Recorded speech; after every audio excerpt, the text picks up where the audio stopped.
социально-экономического развития Кайбетского района оценивается как положительный.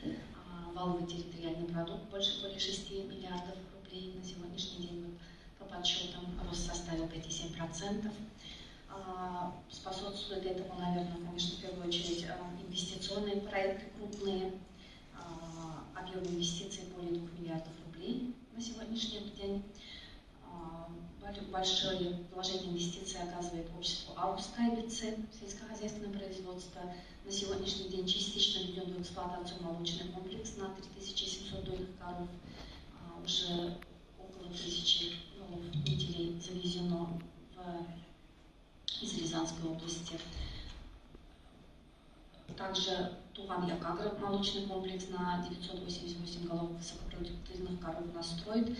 Первый этап завершен в 2023 году, второй этап уже строится второе помещение. Большой инвестиционный проект у компании «Радель» планируется в конце марта ввести в эксплуатацию на территории Куланецкого ЛПП. Модульный комбикормовый завод по производству рассыпных гранулированных кормов производительностью 45 тонн в час.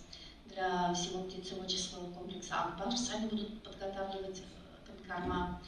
И в текущем году район планирует участвовать в 18 республиканских и федеральных программах, в том числе в 7 национальных проектах. Это тоже будет способствовать росту объема инвестиций. Ну и одним из главных вопросов, конечно, является заработная плата. Среднемесячная заработная плата за январь-ноябрь 2024 года по крупным средним предприятиям составила 56 171 рубль. Задолженности по району нет.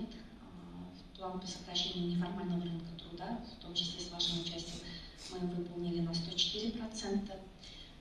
И вот на сегодняшний день на более чем 100 вакансий, зарегистрированных в Центре занятости, только август в Кайбице требуется 74 различного рода специалистов. И те 8 человек, которые на учете в Центре занятости состоят, конечно, обеспечить вот этот весь объем вакансий, к сожалению, не могут. У нас на сегодняшний день такие вопросы. Что касается деятельности клиентской службы, вот Качечек Николаевна сказала, что рейтинг у вас еще не подведен, но главный рейтинг для вас это все-таки отношения жителей, отношения ваших клиентов. И мы вот в одном здании с вами находимся. Конечно, тут вы каким-то образом троих человек, которые в очереди сидят, сфотографировать все-таки смогли, но то, что нас радует, нет жалоб обычно от наших жителей к вам. Всегда вопросы решаете своевременно, коллектив трудоспособный, работоспособный, никогда не остается в стороне ни от каких районных мероприятий и при этом достойно выполняет свою работу.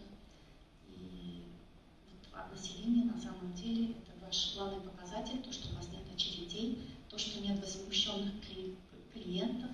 Это говорит о вашей, во-первых, в первую очередь о вашем уровне знаний, о вашем отношении к людям.